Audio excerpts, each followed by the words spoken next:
Last है शाह साहब ये रेखा वाली बाजी। ओए होए रेखा, तुझे मैंने ना देखा, बोलो। हेलो। वो हेलो। नमस्ते। नमस्ते साहब साहब। नमस्ते नमस्ते भाई। नमस्ते रेखा, कैसे हैं आप? ठीक है। ठीक हूँ साहब साहब।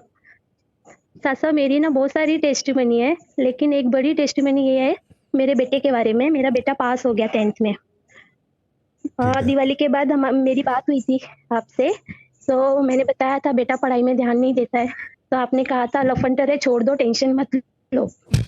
फिर जब भी मुझे फिक्र होती है आपकी बात याद आती थी। अगर मैं परसेंटेज आपको बताऊंगी ना, तो सच में ऐसा लग रहा है जैसे उसको धक्का ही मार दिया। मुझे तो कुछ नहीं दिख रहा था, सिर्फ वो पास लिखा हुआ दिख रहा था कि पास हो गया।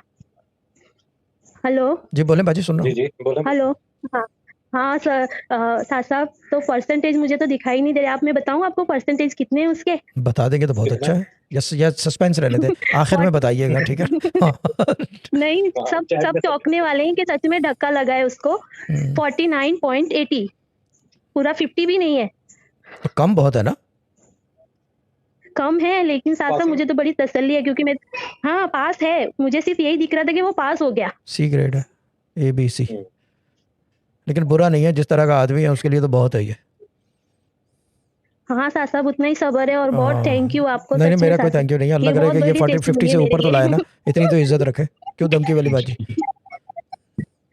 सच में साहब साहब, मुझे ऐसा, मैं यहाँ तनख्वाह लाती थी और उसके ट्यूशन में भर देती थी। मुझे ऐसा लग रहा था मेरे 10-12 साल की सब कमाई मिट्टी में मिलने वाली है, क्योंकि कुछ पढ़ाई नहीं कर रहा था। कुछ नहीं, कुछ सीरियस ही नहीं था पढ़ाई के मामले में।